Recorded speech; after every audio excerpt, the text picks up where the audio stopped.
కారుభాయ్ బీడీ కార్మికులతో నిజామాబాద్ లేబర్ కార్యాలయం ముందు తెలంగాణ బహుళ జన బీడీ కార్మిక సంఘం BLTU ఆందోళనతో దిగి వచ్చిన యాజమాన్యం మీడియా సమావేశంలో మాట్లాడిన ఎస్ సిద్దిరాములు రాష్ట్ర అధ్యక్షులు తెలంగాణ బహుళ జన బీడీ కార్మిక సంఘం BLTU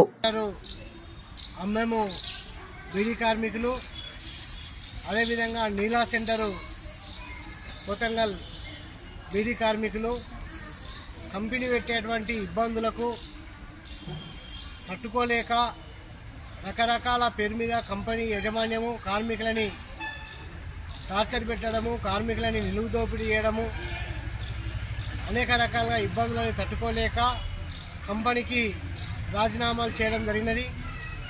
మరి పోతంగల్ కార్మికులు రాజీనామాలు చేసిన తర్వాత కూడా సర్వీస్ డబ్బులని ఎగ్గొట్టడం కోసము పోయిన నెలలో బిడిల్ చేసినట్టు 500 రూపాయలు 500 బీడీ చేసినట్టు 1000 బీడీలు చేసినట్టు వాళ్ళకు బిడిల్ రాయడం జరిగింది.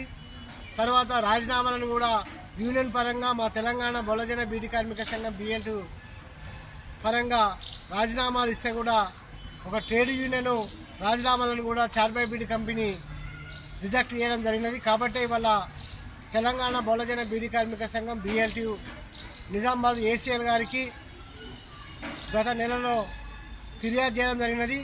ఆ ఫిర్యాదులో మూలంగా ఈరోజు ACL గారు చొరవతోటి కంపెనీ యాజమాన్యాన్ని, కార్మికులని, ట్రేడ్ యూనియన్ నాయకులని చర్చలకు పిలవడం జరిగినది. కంపెనీ యాజమాన్యం నుంచి ఫిరోజు గారు రావడం జరిగినది. మరి కార్మికులు కూడా హాజరయ్యారు. ఏవైతే ఈ కార్మికుల యొక్క సమస్యలు ఏవైతే ఉన్నాయో వాటిని రేపు సానుకూలంగా పరిశీలన చేసి GRT ఇతర కంపెనీలు ఏ విధంగానైతే కార్మికులకు సర్వీస్ డబ్బులు కానీ ఎట్లయితే ఇచ్చిర్రో అట్లా ఇస్తామని, మరి అదేవిధంగా పోతంగల్ కార్మికుల ఈ నెంబర్లను రాజీనామాలు యాక్సెప్ట్ చేసి ఎగ్జిట్ చేస్తామని రేపు పై యాజమాన్యంతో మాట్లాడి పరిష్కారం చేస్తామని హామీ ఇవ్వడం జరిగినది. ఇచ్చినటువంటి హామీ ప్రకారంగా మేము ఈరోజు శాంతియుతంగా ఈ ఆందోళన విరమిస్తున్నాం.